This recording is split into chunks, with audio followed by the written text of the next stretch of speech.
L'Iran, où sont toujours détenus Cécile Collère et son compagnon Jacques Paris, cela fait plus de 3 ans et demi maintenant. Son comité de soutien avait appelé à manifester ce dimanche à Paris, devant le Panthéon. Bonsoir Noémie Collère. Bonsoir. Merci d'avoir accepté notre invitation. Cette semaine a été éprouvante pour vous, vos proches.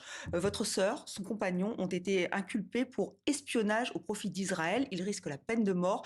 Se mobiliser encore aujourd'hui, c'est important, c'est un signal qui est donné.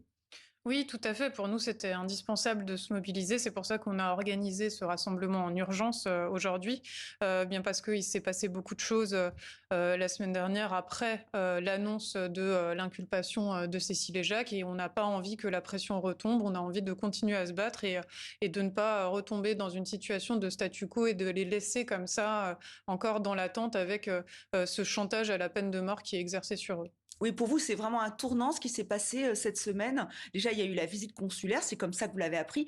Une visite consulaire très compliquée à obtenir en plus. Oui, absolument. Pour nous, c'était absolument terrible depuis le début des frappes parce qu'on était terrifiés que Cécile et Jacques se fassent bombarder. Au final, la prison s'est fait bombarder et à ce moment-là, on n'avait plus aucun signe de vie d'eux. En tout cas, plus aucun signe de vie direct, si ce n'était les déclarations des autorités iraniennes. Donc cette visite consulaire obtenue dans beaucoup d'efforts des autorités françaises nous a permis de savoir que Cécile et Jacques étaient toujours vivants et n'avaient pas été blessés physiquement. Mais vous n'avez pas réussi à leur parler. Non, nous n'avons pas pu leur parler. Ils ont essayé de nous appeler, mais l'appel n'a pas fonctionné. Et voilà, donc la seule preuve de vie aujourd'hui dont on dispose, c'est effectivement cette visite consulaire avec le chargé d'affaires français en Iran qui a pu constater qu'ils étaient vivants. Alors, une épée de Damoclès, on le rappelle, effectivement, le risque de la peine de mort. Il y a eu ce communiqué de presse de l'ambassade de la République islamique d'Iran. Aucun verdict n'a été prononcé. Ce verdict pourra être contesté. Est-ce que pour vous, c'est une volonté de rassurer ou au contraire, le moyen de faire monter la tension?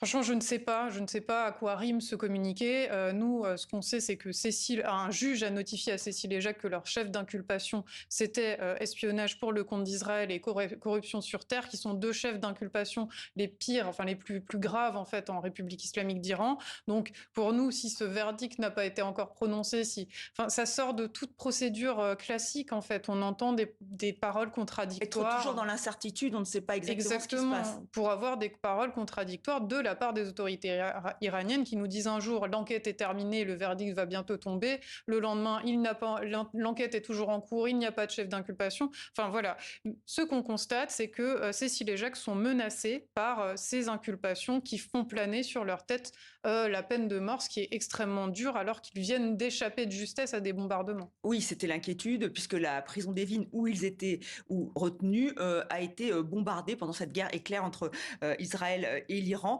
Quand vous entendez, vous lisez plutôt la prix Nobel de la paix iranienne qui s'inquiète pour votre sœur, pour son compagnon, elle sait de quoi elle parle. Elle a été incarcérée dans cette prison. J'imagine que l'inquiétude grandit au fil des jours. Oui, absolument. De toute façon, toutes celles et ceux qui sont passés par la section 209 où ont passé les 3 dernières années Cécile et Jacques savent quel enfer c'est, savent à quel point c'est dur, à quel point on y meurt à petit feu. Donc effectivement, dès qu'on a des témoignages de tout ça, et encore les lieux dans lesquels sont détenus aujourd'hui Cécile et Jacques sont inconnus. Jacques a insisté lors de la visite consulaire sur l'extrême dureté de ces conditions de détention actuelles, dont on se demande comment elles pourraient être pires que ce qu'il a connu avant. Donc oui, on est terrifiés. Terrifiée. D'ailleurs, la fille de Jacques Paris participait donc à cette manifestation, ce rassemblement. Aujourd'hui, on va l'écouter. Sans être dans le secret, ce qu'on attend, c'est que les autorités françaises se saisissent de tous les moyens diplomatiques pour les faire sortir de là immédiatement, puisque face à l'urgence vitale, on ne peut plus attendre des semaines, il faut que ça se passe dans les jours qui viennent. Donc voilà, Emmanuel Macron a menacé l'Iran de rétorsion.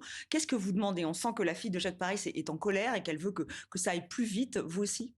Ah ben nous, on a besoin que ça s'arrête maintenant, en fait. On a besoin que vraiment la France trouve la solution, fasse ce qu'il faut pour que Cécile et Jacques soient remis aux autorités françaises immédiatement. Il ne faut pas que ça prenne encore des semaines ou des mois parce qu'ils ne tiendront plus. C'est certain, déjà avant la guerre, ils étaient à bout de force, ils n'en pouvaient plus. Aujourd'hui, avec ce qu'ils ont traversé, plus encore cette torture psychologique qui continue d'être exercée sur eux de la part de la République islamique, il faut qu'ils soient libérés le plus vite possible. Est-ce qu'ils sont devenus trop emblématiques finalement? Parce que d'autres prisonniers français ont été libérés. Est-ce que vous pensez que maintenant ils sont tellement emblématiques qu'ils sont presque trop importants pour le régime iranien? Moi, je pense que de toute façon, leur importance était déjà fixée très tôt dans leur détention. Ils ont été médiatisés très tôt, dès le début de leur détention, par les autorités iraniennes, par les médias d'État iraniens. Donc, nous, on ne peut faire que des hypothèses hein, sur pourquoi un tel acharnement sur Cécile et Jacques. Ce qu'on constate, c'est que effectivement, ils servent énormément de propagande, en fait, de communication pour les médias d'État iraniens dès le départ, et on imagine que c'est sans doute une des raisons pour lesquelles ils sont dans cette situation et pourquoi il y a un tel acharnement sur eux spécifiquement. Merci Noémie Colère d'être venue sur le plateau de 64 minutes. Merci Merci à encore. vous.